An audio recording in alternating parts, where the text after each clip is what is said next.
ID, audience, go.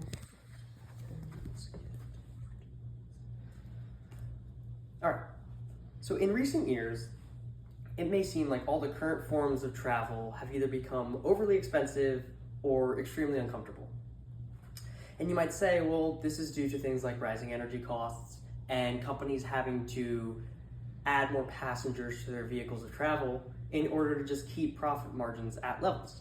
And I would agree with you because yes, that's the reason that companies are doing this. But this can't go on forever. We can't just keep increasing how much things are going to cost to travel.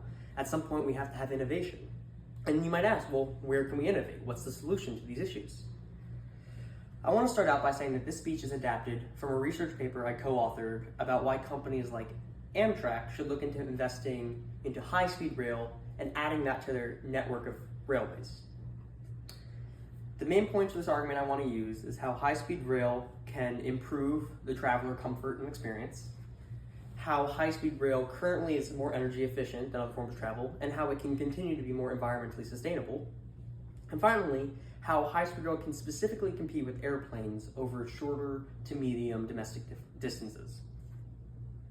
I believe that high-speed rail is a very appealing option to be introduced to the U.S. transportation sector, and I want to convince you all to support initiatives to have it implemented here.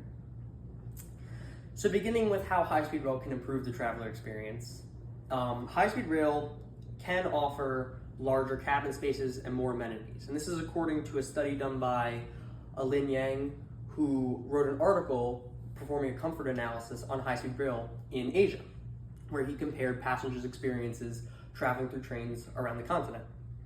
He noted that passengers often enjoyed larger cabins, bigger windows, bigger seats, more amenities, and they overall had more enjoyment than would be flying on an airplane to the same distances.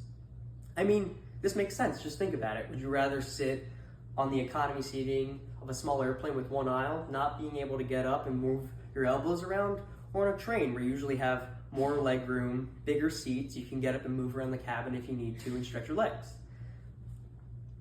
The next thing about how high-speed rail can improve the traveler experience is about the train stations and how they can be conveniently located to you, the traveler. In Europe, train stations are often located in the heart of urban areas, making getting to them much easier than, say, getting to an airport, where you may have to take an hour, hour and a half, 2-hour drive one way just to get there. A personal story that happened to me was while traveling through Europe. I was in London, walked 3 blocks from my hotel, got on a high-speed rail, and went over to Germany, I think it was Berlin, and then got off the train, walked another 4 blocks, and got back to my hotel that I was staying to there. And that experience was super delightful. It made getting and traveling from one city to the next one-day process very easy and low stress. And this very much improved how I saw travel on high-speed rail. Another thing to note about train stations is that the security, while being very high, is often seen as less stressful than would be airport securities. A study done by Thomas Sauter Servais, where he analyzed the passenger expectations of getting through train stations versus airports, he noted that the expectation of stress levels offered by train stations was much lower than that of airports. And passengers were usually able to get to the train station with no worry about getting to security, that they'd be waiting or running to catch their flight or their train. They often made it through very quickly, and it overall just made them feel better about traveling. And they didn't have that after travel decompression where they just feel like they can't do anything after traveling. Train stations often made them feel like they can just keep going on their vacation, or when they're returning home, they were able to just relax and then keep moving on with what their plans were. Moving on, I want to talk about how high-speed rail can be more energy efficient and sustainable than current forms of energy transportation. So first, it's important to understand the energy usage of high-speed rail. According to the High-Speed Rail Alliance, the energy consumption of high-speed rail is significantly less than that of cars, buses, or airplanes for moving the same amount of people. And this is due to a few different factors. For cars and buses, it's that high-speed rail makes less frequent stops than traveling on a bus or a car would. And to airplanes, high-speed rail requires less energy to get to operating speeds than an airplane would for moving the same amount of people. CO2 emissions by the transportation industry exceeded 1.9 billion metric tons this past year. which contribute greatly to climate change and other environmental issues. By using more efficient forms of energy, we'd be helping reduce its impact on things like climate change and helping save our environment.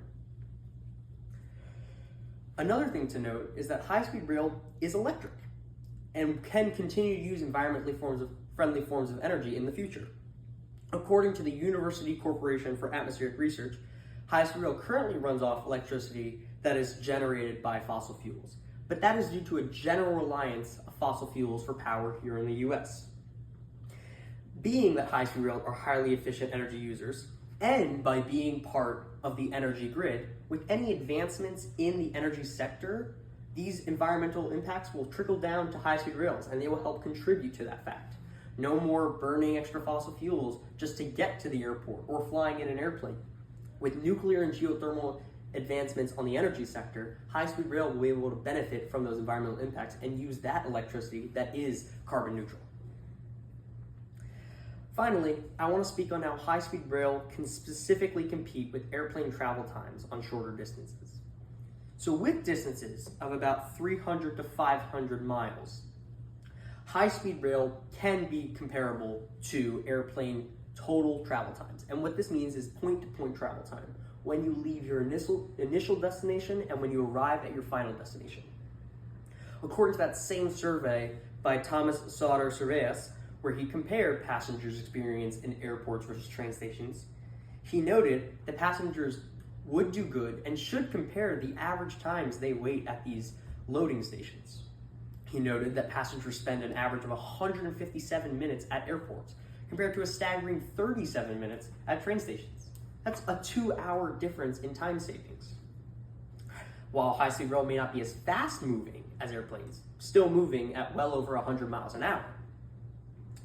These factors of waiting for the train, any delays that may incur, security at airports, can contribute to high-speed rail beating out the airplane when it comes to arriving at the destination further. The compounding effect of train stations being conveniently located to you, the traveler, also makes it much more appealing to get to the train station and even shortening more that point-to-point travel time.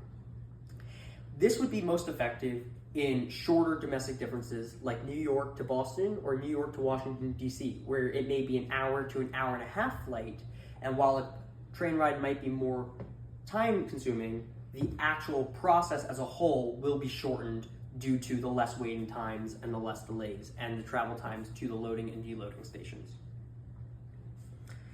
Now that I've spoken about why high-speed rail should be considered by you for implementation here into the U.S. transportation sector, I want to restate these arguments and remind you why I think they're important.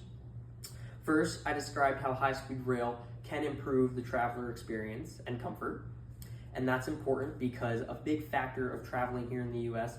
is how comfortable are you going to feel getting to one place to another, and you don't want that extra stress when you might be going on vacation. Then I went over how high-speed rail is more energy efficient currently and how it can continue to be more environmentally friendly and sustainable with future advancements in all different types of energy sectors.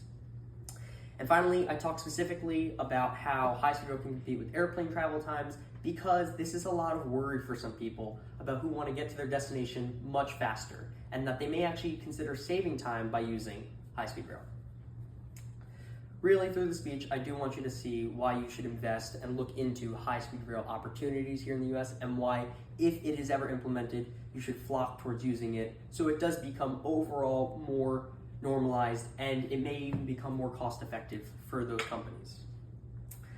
I believe that high-speed rail represents the idealized future of efficient transportation and energy usage in the US and across the globe. While it may be one of the oldest forms of transportation, it has had much innovation done over the years, and we would do good to implement it into our future modes of transportation. Thank you.